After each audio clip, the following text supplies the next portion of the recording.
Deal, right? If we could just have if Barack Obama, if he wins, maybe he'll be another Franklin Delano Roosevelt. Maybe he'll give us a New Deal.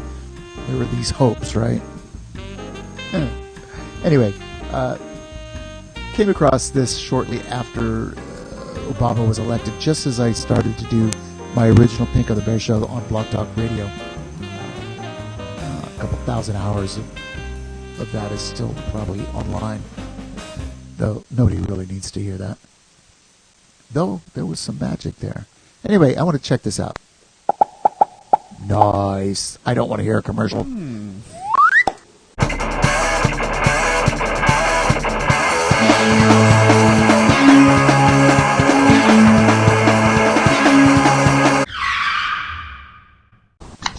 Squeaky, squeaky. I like it. I can take my headphones off.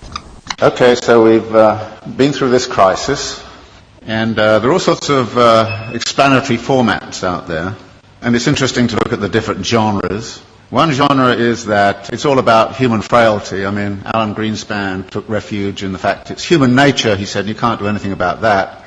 But there's a whole world of explanations that kind of say it's the predatory instincts, it's the instincts for mastery, it's the delusions of investors and the greed and all the rest of it. So there's a whole range of discussion of that. And of course, the more we learn about the daily practices on Wall Street, we kind of figure there's a great deal of truth in all of that. The second genre is that there's institutional failures. The regulators were asleep at the switch.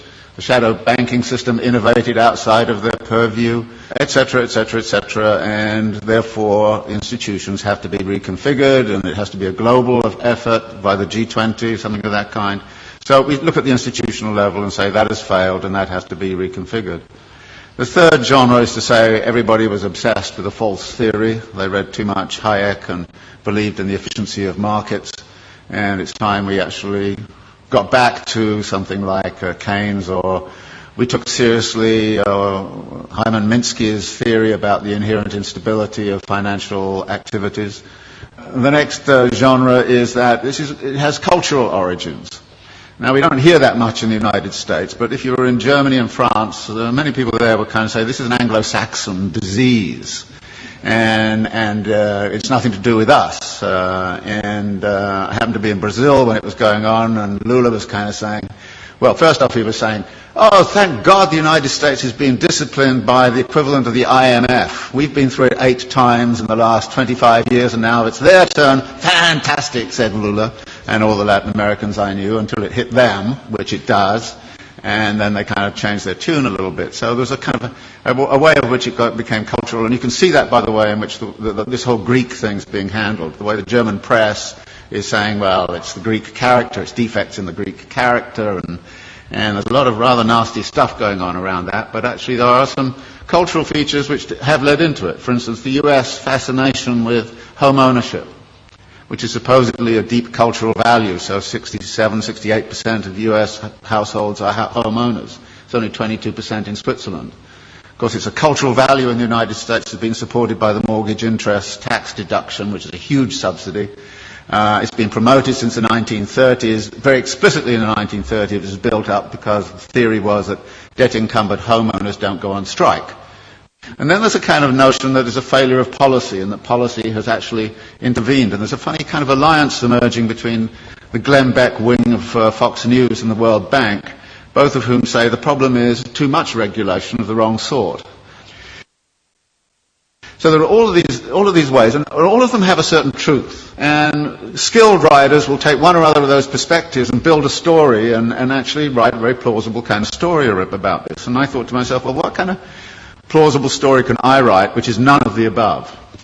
Which is one of the things I always think to myself. And it's not hard to do, particularly if you're coming from a Marxist perspective, because, there aren't many people who try to do this analysis from a Marxist perspective. And I was really clued into this by this thing that happened at the London School of Economics about a year and a half ago, when Her Majesty the Queen asked the economists, how come you guys didn't see this thing coming? I mean, she didn't say it exactly that way, but, it's just the sentiment. And they got very upset, and then she actually called the governor of the Bank of England and said, how come you didn't see it coming? And then the British Academy put forward this, got all together, all of these economists, and they came up with this fabulous letter to Her Majesty. And it was, it was absolutely astonishing. It said, well, you know, many dedicated people, intelligent, smart, spent their lives working on aspects of this thing very, very seriously, but the one thing we missed was systemic risk. And you say, what? And then it went on to talk about a politics of denial and all the rest of it. So I thought, well, you know, systemic risk, you know, I can translate it into the Marxian thing. You're talking about the internal contradictions of capital accumulation. And maybe I should write a thing about the internal contradictions of capital accumulation and try to figure out the role of crises in the whole history of capitalism and what's specific and special about the crisis this time around. And there were two ways in which I thought I would do that. One was to sort of look at what's happened since 1970s to now. And the thesis there is that in many ways the form of this current crisis is dictated very much by the way we came out of the last one. That the problem back in the 1970s was excessive power of labour in relationship to capital. That therefore the way out of the crisis last time was to discipline labour. And we know how that was done. It was done by offshoring, it was done by, you know, Thatcher and Reagan, and it was done by neoliberal doctrine, it was done all kinds of different ways. But by 1985 or 86, the labour question had essentially been solved for capital. It had access to all of the world's labour supplies. Nobody in this particular instance has cited greedy unions as the root of the crisis. Nobody in this instance is saying it has anything to do with excessive power of labour. If anything, it's the excessive power of capital, and in particular the excessive power of finance capital, which is the root of the problem. Now, how did that happen? Well, we've been since the 1970s in a phase of what we call wage repression, that wages have remained stagnant. The share of wages in national income right throughout the OECD countries has steadily fallen. It's even steadily fallen in China, of all places. So that there are less and less being paid out in wages. Well, wages turn out to be also the money which buys goods. So if you diminish wages, then you've got a problem with where's your demand going to come from? And the answer was, well, get out your credit cards. We'll give everybody credit cards. So we'll overcome, if you like, the problem of effective demand by actually pumping up the credit economy. And American households, British households have all roughly tripled their debt over the last 20, 30 years. And a vast amount of that debt, of course, has been within the housing market. And out of this comes a theory which is very, very important, that capitalism never solves its crisis problems. Never, ever. It moves them around geographically. That's all it does. And what we're seeing right now is a geographical movement of that. Everybody says, well, okay, everything's beginning to recover in the United States, and then Greece goes bang, and everybody goes, what about the pigs, you know? And it's interesting. You had a finance crisis, which is in the financial system. You've sort of half solved that, but at the expense of a sovereign debt crisis. Actually, if you look at the accumulation process of capital, you see a number of limits and a number of barriers. And there's a wonderful language that Marx uses in the Grundrisse, where he talks about the way in which capital cannot abide a limit. It has to turn it into a barrier which it then circumvents or transcends. Yeah, I just want to stop on that. That's like the essence. That is the essence of capitalism, and that's the thing. It cannot abide a limit. There's always more. We must have more. How do you like it? How do you like it? More. And if that means, cutting your health care and you die because you can't get affordable insulin, if that means, shooting you when you're on strike outside the coal mine because you refuse to go back into a dangerous situation inside, and so you go on strike and they call the state and the state shoots you dead, that's capitalism. If you happen to be on land that the capitalists want, they will genocide you and take the land you were living on and all the resources there. Capital cannot abide. I wish I had a back button for like 20 seconds or 13 seconds, but I don't. I'm going to try to do this without losing my place. Let's see. We're at 7:44.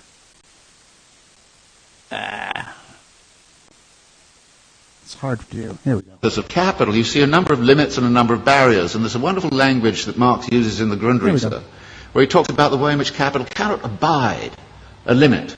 It has to turn it into a barrier which it then circumvents or transcends. And then when you look at the accumulation process, you look at where the barriers and limits might lie. And the simple way to look at it is to say, look, the typical circulation process of accumulation goes like this. You start with some money, you go into the market and you buy labour, power and means of production. Yep. And you put them to work with a given technology and organisational form. You create a commodity which you then sell for the original money plus a profit. Now, you then take part of the profit and you recapitalise it into an expansion for very interesting reasons. Now, there are two things about this. One is there are a number of barrier points in here. How is the money got together in the right place at the right time in the right volume? And that takes financial ingenuity. So the whole history of capitalism has been about financial innovation. Yep. And financial innovation has the effect of also empowering the financiers. And the excessive power of the financiers can sometimes, they do get greedy, no question about it. You think? And if you look at financial profits in the United States, they were soaring after 1990. They're going up like this. Profits in manufacturing were coming down like this. Yep. And you could see the imbalance. In this country, I think the way in which this country has sided with the City of London against British manufacturing since the 1950s onwards has had very serious implications for the economy of this country. You've actually screwed industry in order to keep, financiers happy. Any sensible person right now would join an anti-capitalist organisation. Right there. Any sensible person would join an anti-capitalist organization. Right there. That line right there, that line helped propel me from being somebody who talked about politics and was just trying to understand politics, talking about it with my friends, talking about it online, reading this, reading that, discussing things, asking people, right? But it's in the doing that a person really gets solidified in the struggle and gets it's in the doing. You join an anti-capitalist organization, look around, see what you've got, see what's available, join one. How do you know it's the right one? Well, you don't. If it's anti-capitalist, at least it's got something going for it, right? It's basically, the basics are right. Now, maybe there's other problems. Maybe there's some misogyny. Maybe there's some transphobia. Maybe there's also, there's stuff in every organization. And there's no saying that the first organization you join will be the last one you've ever, got into. But any sensible person should join an anti-capitalist organization. And as you grow, you'll decide whether you want to move on to a different organization, play a deeper game, a harder game, a more nuanced game. However you want to play, right? So, this is part of the reason why I'll be glad to share stuff from Frizzo or PSL or other, even RCP, right? I'll be glad to share some of their articles from time to time and talk about them because we're all doing the working class work. We have our differences, but compared to the chuds, compared to the bankers, compared to the Nazis, compared to the capitalists and their enablers, our differences are pretty small. Let's go back to this. And you have to. Because otherwise we're going to have the continuation. And notice it's a continuation of all sorts of negative aspects. For instance, the racking up of wealth. You would have thought the crisis would have stopped that. Actually, more billionaires emerged in India last year than ever. They doubled last year. The wealth of the rich, I just read something this morning, in this country has accelerated. Yeah, so this was like 9 years ago, and the numbers that he gave were staggering, but it's way off the charts since then. Just last year, What happened was the leading hedge fund owners got personal remunerations of $3 billion each in 1 year. Now, I thought it was obscene and insane a few years ago when they got 250 million. But they're now hauling in 3 billion. Now, that's not a world I want to live in, and if you want to live in it, be my guest. I don't see us debating and discussing this. I don't have the solutions. I think I know what the nature of the problem is. And unless we're prepared to have a very broad-based discussion that gets away from, the normal kind of pablum you get in the political campaign and, everything's going to be okay here next year if you vote for me, it's crap. You should know it's crap and say it is. And we... So I know it's crap, and I'm saying it's crap. Say it with me. It's crap. This is why I'm over here doing this stream right now. There's literally 1 or 2 people that are hearing this, and that's okay. But when I'm looking at what's available, and it's all about electoral politics, and there's no analysis, and there's no... I don't know, man. And I don't know that I'm the right person to take this on and launch a revolutionary socialist channel, right? Because I don't know that I don't know that I'm good enough of a communist. I don't know that I'm that patient that I should be, patient. But good thing communism is not a competition. We all do the best we can from each according to our ability, to each according to our needs, right? That's a weird way that it ends here. I've seen, this is not the original one. The original one isn't buggy, and it has a couple more things that it says. But I'm going to pause it right there. I love RSA Animate. I don't see it anymore, but for a few years there was a lot of good ones, and this was one of my favorite ones with David Harvey on the crash. It's a very significant part of my life. I think it's a very significant part of a lot of people's lives. But voting harder, voting blue no matter who, it's not going to fix it. It's literally not going to fix it. But I'm excited for those who are coming out for Bernie. If Bernie wins, he won't be able to pass what he wants to pass. And then his supporters will be disillusioned, and they will look for answers. Why didn't this work? There will be 2 camps offering answers to the disillusioned Bernie supporters. One camp will be the fascist right-wing camp. They've got answers. Of course, they're all wrong. They're all disgusting. They're reactionary. They're lies. They're racist. And they're capitalist. Right? So there will be people that have those answers, have some answers for people looking once they're disillusioned. But there's another camp that has answers, and that answer is socialist revolution.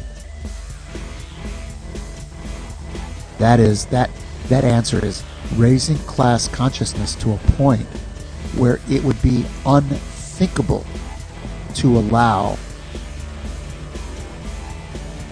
somebody like Donald Trump or Barack Obama to be president of this country. In fact, I would say every single president ever of this country would be unthinkable if we had some class consciousness in this country. Everyone is a killer. Everyone is a war criminal. Everyone is a racist. The first, 13 presidents all owned slaves. They owned human beings. What's your religion? The IWW. That ain't no religion. The only one I got. You do not hand in crap like this!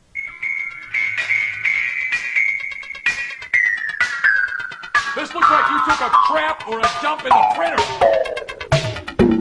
I should fire you and burn down your friggin' house. Or scout.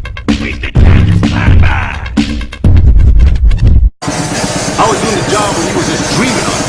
Daniels is out there too. Now you gonna fuck him when he pulls off a goddamn boat? He's a boss. Fuck the bosses. All the while I walk the club. I guess it's just luck. Shit's so bad over there, boss. Just let her run, I do it. Work's not so hot over it. Pretty good. Just let her run, I do it. I thought my neck was tied. Wasted time to find out.